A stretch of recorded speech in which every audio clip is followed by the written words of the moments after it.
Hi, welcome to Shri Santhosh channel. இன்றைக்கி நம்ம சேனலில் ரொம்ப ஆரோக்கியமான எலும்புகளுக்கு பலம் தரக்கூடிய உளுந்தங்கஞ்சி, கருப்பு உளுந்து வச்சு கஞ்சி எப்படி செய்கிறதுன்னு பார்க்கலாம்.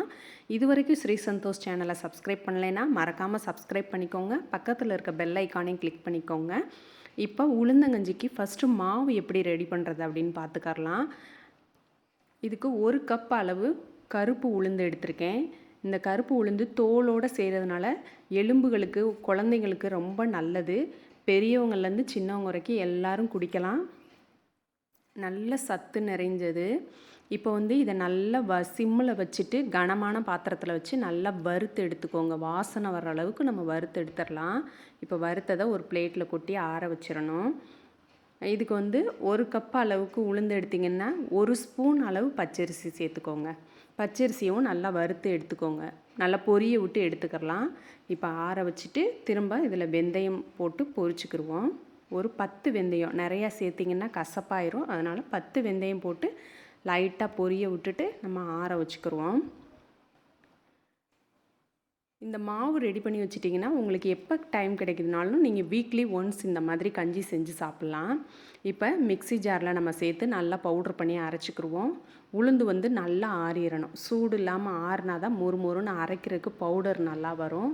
இப்போ இதை ஒரு மிக்ஸி ஜாரில் சேர்த்துக்கிடுவோம்.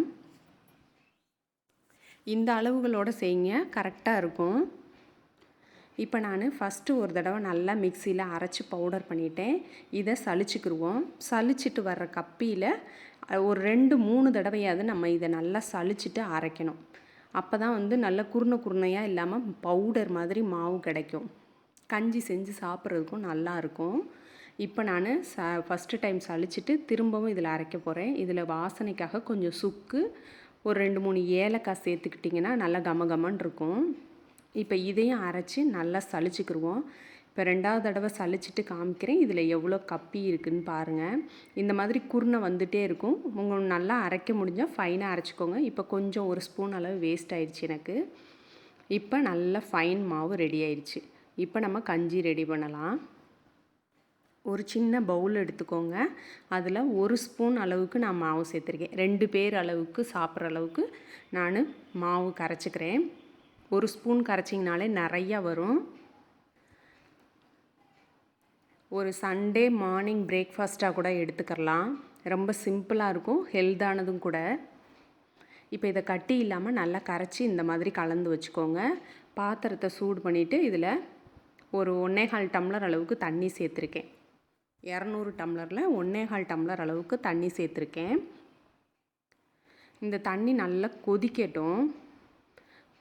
இந்த மாதிரி நல்லா பபுள்ஸ் வர டைமில் நம்ம அடுப்பை சிம்மில் வச்சுட்டு கரைச்சி வச்சுருக்கோம்ல உளுந்த மாவு, இதை தூக்கி இதில் ஊற்றணும்.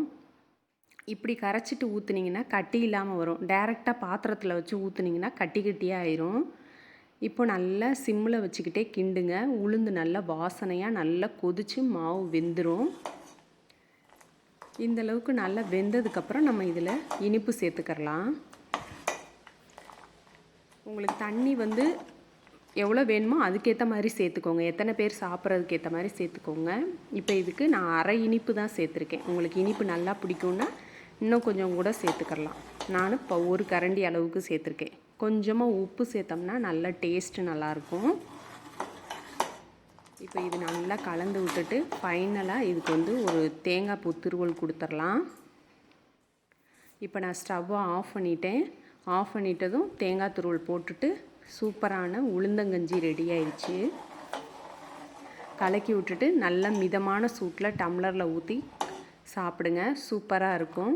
நீங்களும் இதே மாதிரி உங்கள் வீட்டில் ட்ரை பண்ணி பார்த்துட்டு எப்படி வந்ததுன்னு ஃபீட்பேக் மறக்காமல் ஸ்ரீ சந்தோஷ் சேனலுக்கு கொடுங்க. லைக் பண்ணி, ஷேர் பண்ணி, சப்ஸ்கிரைப் பண்ணிக்கோங்க. சப்போர்ட் பண்ணுங்கள்.